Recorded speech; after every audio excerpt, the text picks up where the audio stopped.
بسم اللہ الرحمن الرحیم۔ مومنوں کی ماں جناب رسول کریم صلی اللہ علیہ وسلم کی زوجہ محترمہ حضرت عائشہ رضی اللہ تعالی عنہا پر جب منافقوں نے بہتان باندھے تو اللہ تعالیٰ نے ان کی شان میں سورہ نور نازل فرما دی۔ پر بہتان کے واقعے کی تفصیل مومنوں کی ماں حضرت عائشہ رضی اللہ تعالی عنہا نے خود تفصیل سے بیان فرمائی۔ ہم نے اس واقعے کو سورہ نور کی تفسیر میں مولانا عبد الرحمن گیلانی رحمہ اللہ کی تفسیر القرآن سے لیا ہے۔ سیدہ عائشہ رضی اللہ تعالی عنہا بتلاتی ہیں کہ آپ صلی اللہ علیہ وسلم کی عادت تھی کہ جب آپ سفر پر جاتے تو اپنی بیویوں کے نام قرہ ڈالتے۔ قرے میں جس بیوی کا نام قرہ نکلتا اسے آپ صلی اللہ علیہ وسلم ساتھ لے جاتے۔ چنانچہ آپ صلی اللہ علیہ وسلم نے ایک غزوہ بنی مستلق میں قرہ ڈالا جو میرے نام نکلا، بس میں آپ صلی اللہ علیہ وسلم کے ساتھ روانہ ہو گئی، اور یہ واقعہ حجاب کا حکم نازل ہونے کے بعد کا ہے۔ میں ایک ہودج میں سوار رہتی اور جب اترتی تو ہودج سمیت اتار لی جاتی۔ ہم اسی طرح سفر کرتے رہے۔ جب آپ صلی اللہ علیہ وسلم اس غزوہ سے فارغ ہوئے اور سفر سے لوٹے تو ہم لوگ مدینہ کے نزدیک آن پہنچے۔ ایک رات کوچ کا حکم ہوا۔ یہ حکم سن کر میں اٹھی اور پیدل چل کر لشکر سے پار نکل گئی۔ جب حاجت سے فارغ ہوئی تو لشکر کی طرف آنے لگی تو مجھے معلوم ہوا کہ ظفار کے نگینوں کا ہار جو میرے گلے میں تھا ٹوٹ کر گر چکا ہے۔ میں اسے ڈھونڈنے لگی اور اسے ڈھونڈنے میں دیر لگ گئی۔ اتنے میں وہ لوگ جو میرا ہودج اٹھا کر اونٹ پر لادا کرتے تھے انہوں نے ہودج اٹھایا اور میرے اونٹ پر لاد دیا۔ وہ یہ سمجھ رہے تھے کہ میں ہودج میں موجود ہوں، کیونکہ اس زمانے میں عورتیں ہلکی پھلکی ہوتی تھیں پر گوشت اور بھاری بھرکم نہ ہوتی تھیں اور تھوڑا سا کھانا کھایا کرتی تھیں، لہٰذا ان لوگوں نے ہودج اٹھایا تو اس کے ہلکے پن کا کوئی خیال نہ آیا۔ میں ان دنوں ایک کم سن لڑکی تھی۔ خیر وہ اونٹ پر لاد کر چل دیے۔ لشکر کے روانہ ہونے کے بعد میرا ہار جو اونٹ کے نیچے آ گیا تھا مجھے مل گیا۔ وہ اسے ٹھکانے کی طرف چلی گئی جہاں رات کو اترے تھے۔ دیکھا تو وہاں نہ کوئی پکارنے والا ہے نہ جواب دینے والا، سب جا چکے ہیں۔ میں نے ارادہ کیا کہ اپنے ٹھکانے پر چلی جاؤں، کیونکہ میرا خیال تھا کہ جب وہ لوگ مجھے نہ پائیں گے تو اسی جگہ تلاش کرنے آئیں گے۔ میں وہاں بیٹھی رہی، نیند نے غلبہ کیا اور میں سو گئی۔ لشکر کے پیچھے پیچھے گرے پڑے سامان کی خبر رکھنے کے لیے صفوان بن معطل مقرر تھے۔ وہ پچھلی رات چلے اور صبح میرے ٹھکانے کے قریب پہنچے اور دور سے کسی انسان کو سوتے ہوئے دیکھا۔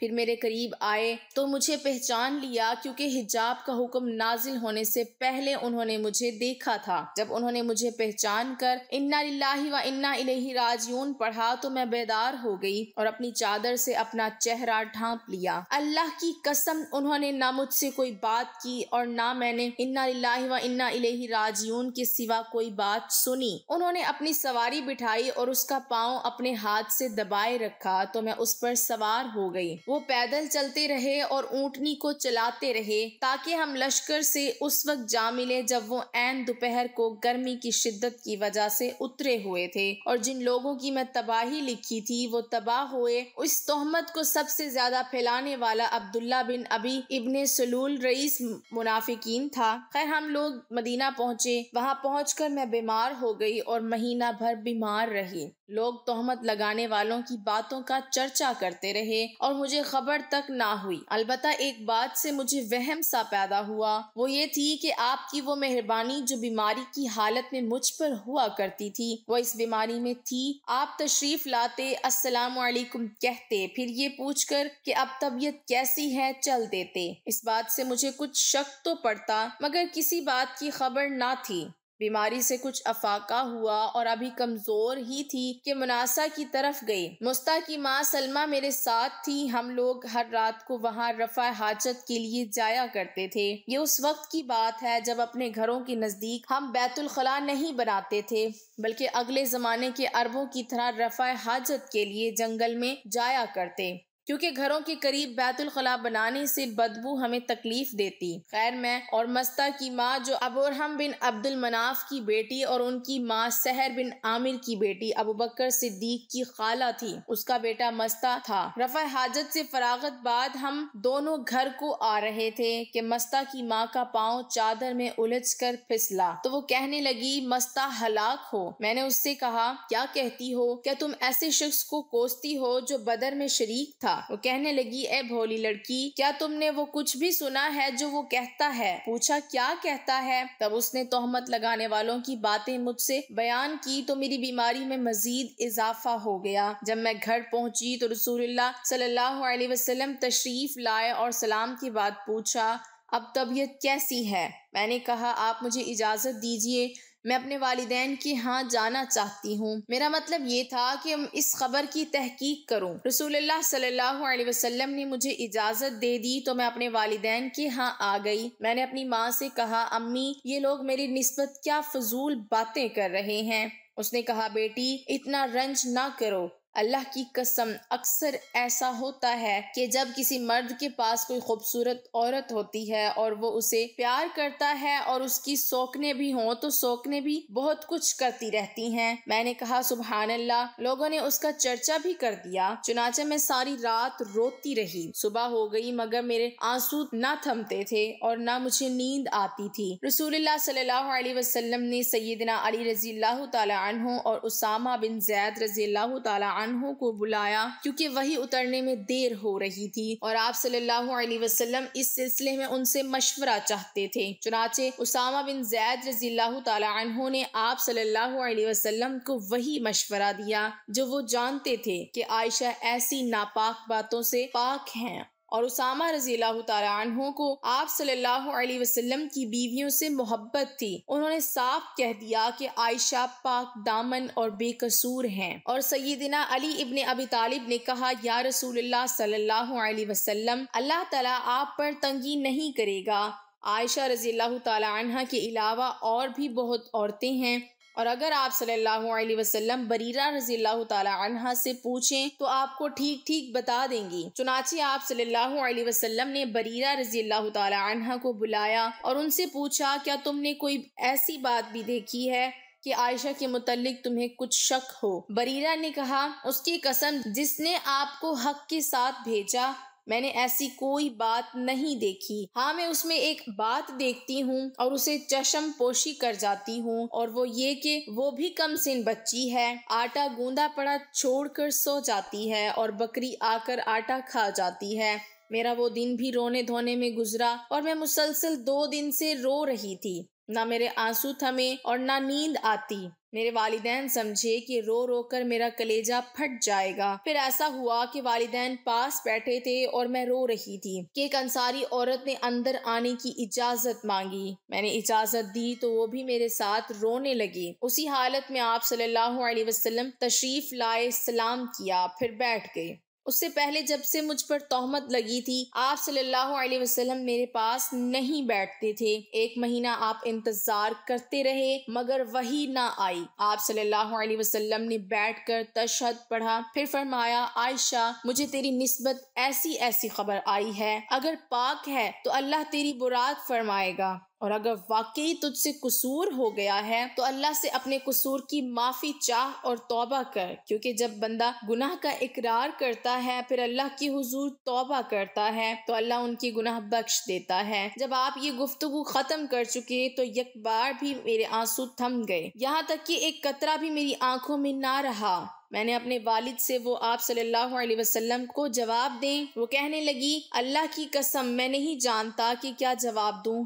پھر میں نے اپنی والدہ ام رومان سے کہا کہ تم جواب دو۔ انہوں نے کہا میں نہیں جانتی کیا جواب دوں۔ آخر میں خود ہی جواب دینے لگی، میں کمزور لڑکی تھی، قرآن مجھے زیادہ یاد نہ تھا۔ میں نے کہا اللہ کی قسم میں جانتی ہوں کہ یہ بات جو آپ لوگوں نے سنی ہے آپ کے دل میں جم گئی ہے۔ اب اگر میں اس کا انکار کروں اور اللہ جانتا ہے کہ میں نے گناہ نہیں کیا تو آپ لوگ مجھے سچا نہیں سمجھیں گے، اور اگر میں گناہ کا اقرار کر لوں اور اللہ جانتا ہے کہ میں اس سے پاک ہوں تو آپ لوگ مجھے سچا سمجھیں گے۔ اللہ کی قسم میں اپنی اور تمہاری مثال ایسی ہی سمجھتی ہوں جیسے سیدنا یوسف علیہ السلام کے والد کی تھی۔ انہوں نے جو کچھ کہا تھا میں بھی وہی کچھ کہتی ہوں کہ اب صبر کرنا ہی بہتر ہے اور تمہاری باتوں پر اللہ میری مدد کرنے والا ہے۔ یہ کہہ کر مجھے یہ یقین تھا کہ چونکہ میں پاک ہوں لہٰذا اللہ تعالیٰ ضرور میری برات کر دے گا، مگر اللہ کی قسم مجھے یہ خیال تک نہ تھا کہ اللہ تعالیٰ میرے بارے میں ایسی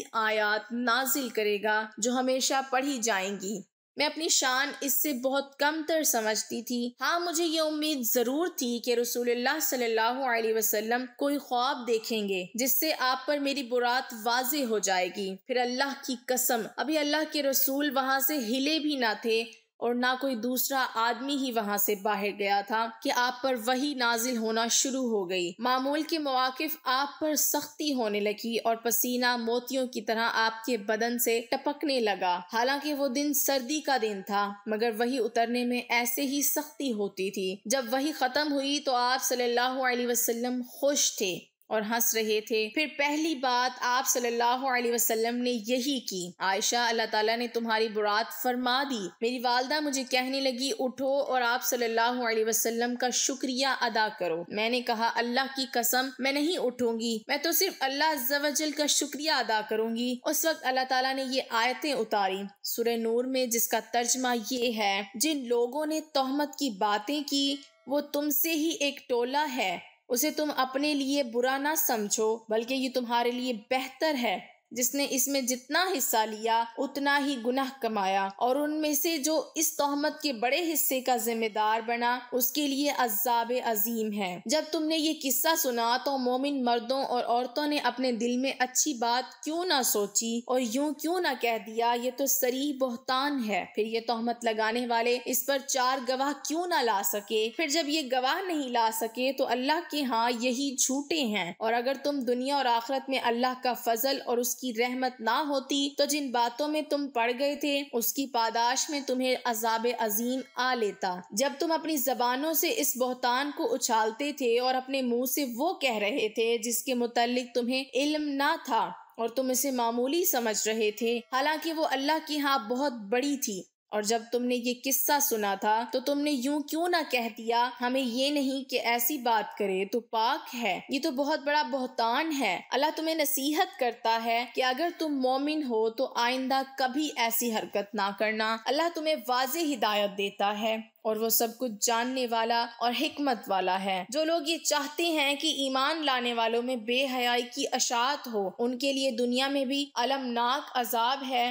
اور آخرت میں بھی، اور اس کے نتائج کو اللہ تعالیٰ ہی بہتر جانتا ہے، تم نہیں جانتے۔ اور اگر تم پر اللہ کا فضل اور اس کی رحمت نہ ہوتی تو برے نتائج نکلتے، اور اللہ یقیناً مہربان اور رحم والا ہے۔ جب یہ آیات اتری تو ابوبکر رضی اللہ تعالیٰ عنہ جو محتاجی اور رشتے کی وجہ سے مستہ کی مدد کیا کرتے تھے انہوں نے کہا اللہ کی قسم آئندہ میں مستہ کو کچھ نہیں دیا کروں گا کیونکہ اس نے عائشہ کے متعلق ایسی باتیں کی ہیں۔ تب اللہ تعالیٰ نے سورہ نور کی یہ آیات نازل فرمائی، اور تم میں سے آسودہ حال لوگوں کو یہ قسم نہیں کھانا چاہیے کہ وہ قرابت داروں، مسکینوں اور اللہ کی راہ میں ہجرت کرنے والوں کو کچھ صدقہ وغیرہ نہیں دیں گے۔